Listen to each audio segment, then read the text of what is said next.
že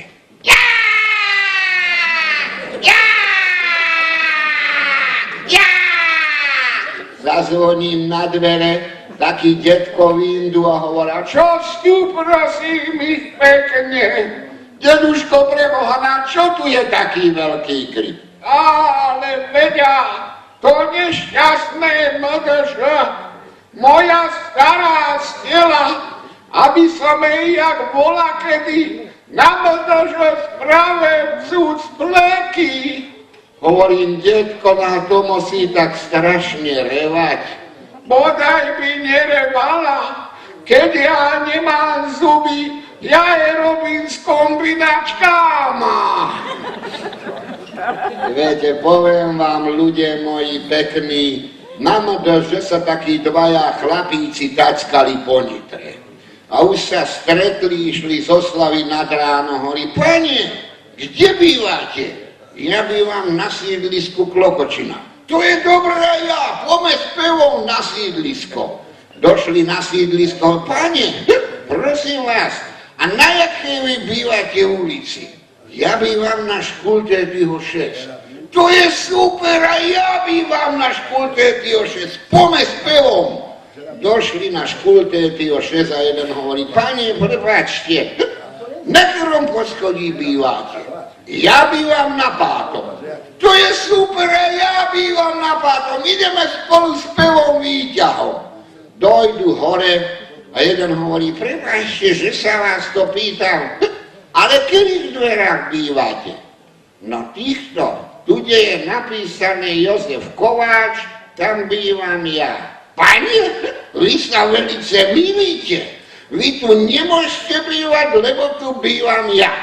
Kuknite občanský preukaz Jozef Kováč, Škultétyho 6. Není pravda, tu bývam ja. Nie, tu bývam ja. Ja.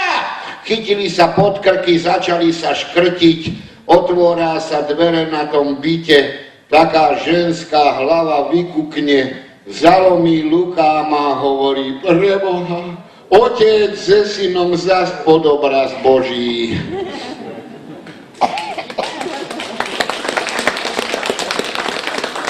Viete, ale poviem vám, ľudia moji pekní, čo sa vám stalo na MDŽ u nás. Taká babička akurát na MDŽ došli doktorovi. A hovorá, pán doktor, asi už umrem. Prečo, babička? Ťažkú chorobu mám. A jakú, babička? No keď takto pohybem riťu, táto vrchná protéza sa mi kýve. Čo sa vám? Kýve sa! Není možné, otvorte ústa. Pohybte zadkom, pohýbala. Doktor hovorí, 30 rokov robím doktora, toto som nevidel. Tá protéza sa kýve. Babička hento potrebuje hĺbkové vyšetrenie. Poslavu na CTčko, na rentgen, na krv, na moč, cuker, cholesterol, všetko to absolvovali, všetko poznáte to práva. Po 4 hodinách babička sa neoprocila doktorovi, vyťahne výsledky, začne čítať a babička hovorí, tak umrem, pán doktor, pravda. Nie, babička, keď budete dodržiavať moje pokyny. A jaké, pán doktor? No druhý raz, keď budete jesť španielské vtáčiky, tak si tu cvernú odtiaľ vyťahnite. Viete, ľudia moji pekní, čile jak je tá kríza, som si ja povedal, nebudem už ja chodiť na tom auťáku do obchodu. Auťák som dal na špalíky, lebo vláda šporuje, síce slabo, ale šporuje, tak my musíme ešte váciť. Tak som si hovoril, budem ja už chodiť do obchodu na bicykli. Vyťahol som z pajky taký starý bicykel, oprášil som ho, vyčistil, sadnem na bicykel, začnem krútiť. Čo vám neočuje?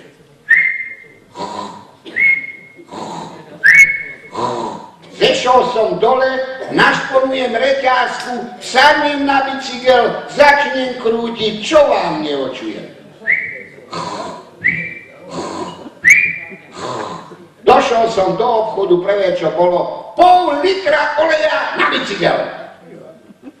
rozebral som vám cukrum celý bicykel. Namastil som všetky koleska. Namastil som reťaz. Ešte aj obidva šárháne som namastil. Sadnem na bicykel, začnem krútiť. Čo vám neočujem? Došol som domov, prvé čo bolo, bicykel sprostý, naspáť ťa hodím do pajky. Nechcem ťa už ani vidieť. Praskol som bicykel do pajky, zeberem kabele, idem hore schodma. Čo vám neočujem?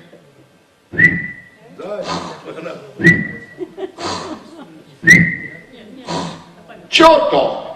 A to mi šušem pískal v nose. Ľudia moji pekní, ja by som tu aj troška zostal ešte pri vás, ale mám jednu podmienečku. Jednu veľkú podmienečku. Pán starosta, tá moja podmienka je taká, dojdem ja sem naspáť, keď túto všetky ženy v špincách sa konečne polepšia. Keď všetky ženy v špincách zbadajú, kde je sever. Keď všetky ženy v špincách konečne spravá, čo urobiť majú. Pán starosta, sľubujem, že dojdem. Ale až potom, keď všetky ženy v špincách konečne vášho starého mládenca Tomáša Grošku oženia.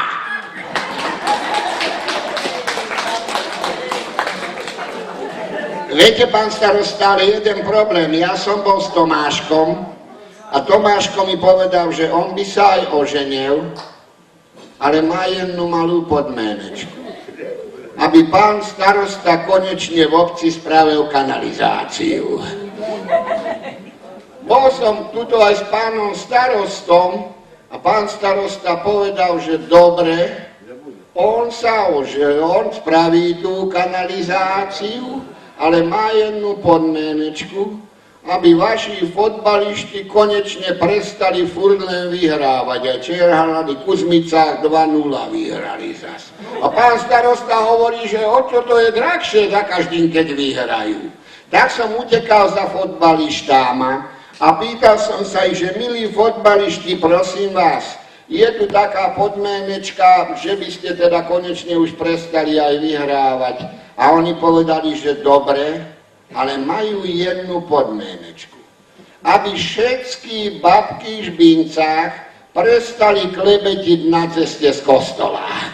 A to sa nikdy nestane, takže ten Tomáš chudák bude poctivý až do konca života. Ľudia moji pekní, poviem vám jednu vec. Ja strašne ľúbim spievať. Strašne ľúbim spievať. A moja žena mi zakazuje spievať, lebo tvrdí, že spievam strašne falošne a strašne zle. Viete čo, moja žena je odtiaľto 495 kilometrov. Prosím vás, mohol by som si u vás zaspievať. Ale prosím vás, pravme to radšej demokraticky, jak som ja to videl v tom parlamente. Dajme čil hlasovať najprv, dobre? Dajme hlasovať pravú komoru ľavého stredu. To znamená, že dajme hlasovať všetky ženy. Prosím, ženy, pripravte sa na hlasovanie. Keď ste prociva tomu, aby som spieval, prosím, vysoko zdvihnite obidve nohy. Nikto. Tak môžem tých chlapov, že nemusíme dať hlasovať, však písať. Ženy sú tu presivé, tak môžem teda spievať.